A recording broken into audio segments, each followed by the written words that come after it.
1.3 में हम लोगों को क्वेश्चन नंबर फर्स्ट है right the following decimals form. ठीक है, हम लोगों को कुछ क्वेश्चन दिए, हम लोगों को डेसिमल फॉर्म्स में फाइंड आउट करना है। अब आपको याद होगा हम लोगों ने डेसिमल फॉर्म कुछ पढ़े थे, उसमें हम लोगों ने क्या देखा था, टर्मिनेटिंग क्या होता है, नॉन टर्मिनेटिंग क्या होता है, नॉन टर्मिनेटिंग एंड रिपीटिंग क्या होता है। इस तरह से हम लोगों ने चीजें देखी थी कि टर्मिनेटिंग किस कंडीशन में होता है, जब हम लोग जो हमारा डिवीजन है, जो हमारा डिवाइड है, उसको हम लोग जब सॉल्व कर रहे हैं तो लास्ट में जब हम लोगों को रिमाइंडर मिलता है, वो क्या मिलता है, 0 मिलता है, उस कंडीशन में टर्मिनेटिंग फॉर्म होता है। नॉन टर्मिनेटिंग क्या होता है, नॉन टर्मिनेटिंग में कंटिन्यूसली वो चलता रहता है, उसमें कोई वैल्यू नहीं आती है, लेकिन सारी वैल्यूज जो आ रही है, जो आपके आंसर्स आ रहे हैं, वो क्या आते हैं, कुछ भी वैल्यू आती है, मतलब उसका आपको कोई सीक्वेंस नहीं रहता है। जस्ट लाइक मुझे एक वैल्यू मिली है 2.125667, यहाँ पर आप देखिए कुछ सिमिलरिटीज दिख रही है क्या आपको, नहीं दिख रही है, तो ये कौन सी कंडीशन होगी, नॉन टर्मिनेटिंग की कंडीशन होगी। अब मैं आपको बता रही हूँ नॉन टर्मिनेटिंग एंड रिपीटिंग क्या होता है। रिपीटिंग वो प्रोडक्ट होता है जिसमें हमारी वैल्यू सिमिलरली वही मिल रही है। नॉन टर्मिनेटिंग मैंने क्या बोला, वैल्यू जो है वो सेम नहीं होगी, यहाँ पर मुझे 0 दिया है, यहाँ पर 9 दिया है, अब अगेन मुझे 0 और 9 मिलेगा, फिर मुझे 0 और 9 मिलेगा, तो ये क्या कंडीशन हो रही है, ये नॉन टर्मिनेटिंग तो हुआ ही, यहाँ तक तो नॉन टर्मिनेटिंग हुआ, फिर उसके बाद रिपीटिंग भी हो गया, क्यों, क्योंकि 0 9 मुझे फिर रिपीट हो रहा है। तो जब भी मेरी रिपीटिंग कंडीशन होती है, तो जो भी डिजिट मेरी रिपीट हो रही है, उसके ऊपर हम लोगों को एक लाइन खींचनी होती है, उस लाइन को हम लोग क्या बोलते हैं, बार बोलते हैं। ठीक है, क्या हुआ यहाँ पर, जो भी मेरी सिमिलर वैल्यू चलती रही कंटिन्यूसली, सपोज करिए यहाँ पर अगर आपकी वैल्यू चलती है 1 2 1 2 1 2, ठीक है, तो आपने यहाँ पर देखा कि रिपीट क्या हो रहा है आपका, 1 और 2 बार बार आपका रिपीट हो रहा है, तो यहाँ पर मैं क्या करूंगी, 1 और 2 लिखा और उसके ऊपर मैंने एक डंडी लगाई, उस डंडी को हम लोगों ने, उस लाइन को हम लोगों ने क्या बोला है, बार बोला है।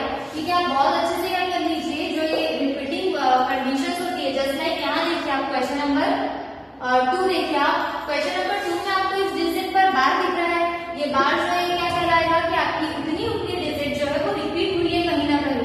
ठीक है, अब देखिए यहाँ पर 6 डिजिट पर बार बना हुआ है, दैट मीन्स कि आपकी 6 डिजिट जो है वो रिपीट हुई है।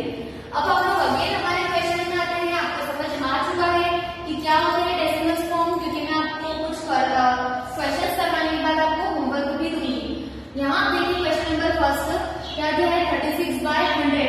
हमेशा डिवीजन में याद रखिएगा, जो भी हमारी बेस वैल्यू होती है, जो हमारी सबसे 2 सेक्शन में जो हमारी बेस वैल्यू होती है, नीचे की जो वैल्यू होती है, वो हम लोग बाहर लिखते हैं जब डिवाइड करते हैं, चाहे वो वैल्यू बड़ी हो या छोटी हो, इट डजंट मैटर।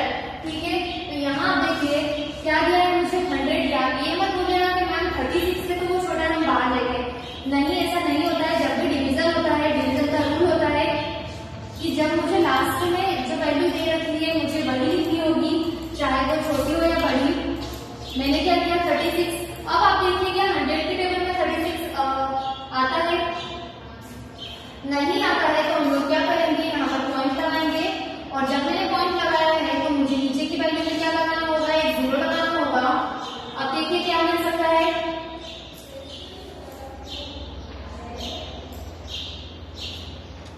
क्या किया मैंने यहाँ पर, कितना बन जाएंगे, 360 बन चुका है। अब मुझे ऐसी वैल्यू चाहिए कि वो मेरी 100 की टेबल में आ जाए, तो अगर मैं 100 की टेबल इतनी बार बोलूँ कि मुझे 360 या 360 से कम मिल जाए, तो क्या पॉसिबल है, अगर मैं 100 की टेबल 3 बार बोलूँ तो 300 आएगा, अब उस 300 से मैं माइनस कर देती हूँ, मुझे कितना मिल जाएगा, 60। अब देखिए आप 60 भी क्या आता है हमारे 100 की टेबल में नहीं आता है, तो मैं क्या करूँगी, यहाँ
क्योंकि मैम मेरी जो वैल्यू थी वो उसके बाद रिपीट नहीं हुई है, तो इसीलिए जो मेरी कंडीशन होगी वो क्या होगी, टर्मिनेटिंग की कंडीशन होगी।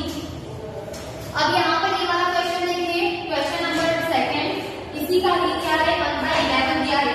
मैंने आपको पहले ही बता दिया है कि जो बेस वैल्यू वो कहाँ लिखनी होगी, आपको बाहर लिखनी होगी, चाहे वो बड़ी ही क्यों ना हो। अब यहाँ पर देखिए आपको क्या दिख रहा है, सिर्फ और सिर्फ 1 दिख रहा है, तो क्यों ना मैं ऐसा कुछ करूँ कि यहाँ पर मैं पॉइंट लगा दूं। ठीक है, क्या किया मैंने यहाँ पर पॉइंट लगाया है, और वो पॉइंट जो है यहाँ पर क्या बना देगा, 1 0। ठीक है, वो 0 नीचे ऐड होकर क्या हो गया है, 10 हुआ है। अभी भी आपको जरूरत लगेगी कितने 0 की, एक और की, क्यों, क्योंकि यहाँ पर 11 है, यहाँ पर 10 है, डिवाइड नहीं होगा, तो मैंने क्या किया, एक और 0 लगाया। अब मुझे कितना मिल रहा है, 100। अब देखिए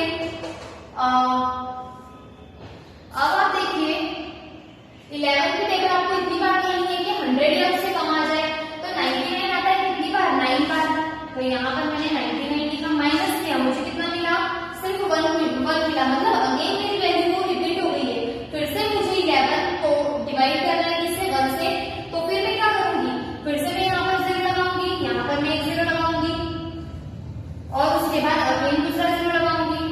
मैंने क्या बताया आपको कि जब भी मुझे नीचे 2 0 लगाने पड़ेंगे तब मैं ऊपर एक बार 0 लगाऊंगी। ठीक है, हमेशा डिवाइड में जब भी मुझे नीचे 2 0 की जरूरत होती है तब मुझे यहाँ पर 1 0 लगाना कंपलसरी है, और अगर मुझे सिर्फ एक ही 0 लगाना होता है तो मुझे यहाँ पर कुछ भी नहीं लिखना है, सिर्फ स्टार्टिंग में एक बार पॉइंट लगाना है। ठीक है, अब यहाँ पर देखिए फिर से अगेन तो 99 आ रहा है, कितनी बार जा रहा है, फिर 1 मिल गया मुझे, मतलब ये प्रोसेस मेरी कंटिन्यू चलती रहेगी। कब तक चलती रहेगी, जब तक कि इसका कोई सॉल्यूशन नहीं आ जाए, और आपको लगता है कि इसका कोई सॉल्यूशन होगा, नहीं होगा, तो इसीलिए हम लोगों को क्या लिखना होगा, नॉन टर्मिनेटिंग, क्योंकि मेरा जो आंसर है वो सॉल्व नहीं हुआ है। लेकिन एक चीज आप देखिए कि ये वैल्यू जो है वो रिपीट हो रही है।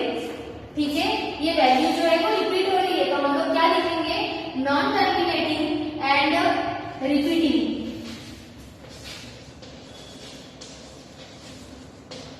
क्या किया मैंने, नॉन टर्मिनेटिंग एंड रिपीटिंग किया, क्यों, क्योंकि जो मेरी आंसर था वो किस तरह से मुझे मिला है, 0.099। अब आप देखिए 0.0909 मुझे मिल रहा है, तो क्यों ना मैं इसको ऐसा लिख दूं, 0.09 के ऊपर क्या लगा दूं, बार लगा दूं। ठीक है, इस तरह से यहाँ पर ये मेरा सॉल्यूशन कंप्लीट हुआ है। आपको क्वेश्चन नंबर 3 खुद से करना है, ये आपका होमवर्क रहेगा, और क्वेश्चन नंबर 4 भी आपका होमवर्क रहेगा। क्वेश्चन नंबर 3 एक बार देख लीजिए, क्या दिया है मुझे, 4 1/8 दिया है, तो हमेशा इस तरह की वैल्यूज का क्या करना होता है, 4 से मल्टीप्लाई करना है 8 टाइम, 8 4 जा 32, फिर उसके ऊपर कितना दिया है, 1, तो उसको ऐड करना है, 32 + 1 कितना हो जाएगा, 33/8। तो आपको अब डिवाइड करना है 8 से 33 को, इस तरह से आप सॉल्व कीजिएगा, ये दो आप होमवर्क कीजिएगा। नेक्स्ट टाइम हम लोग अगले लेक्चर में बताएंगे, इसको बहुत अच्छे से कीजिए। Okay student, thank you.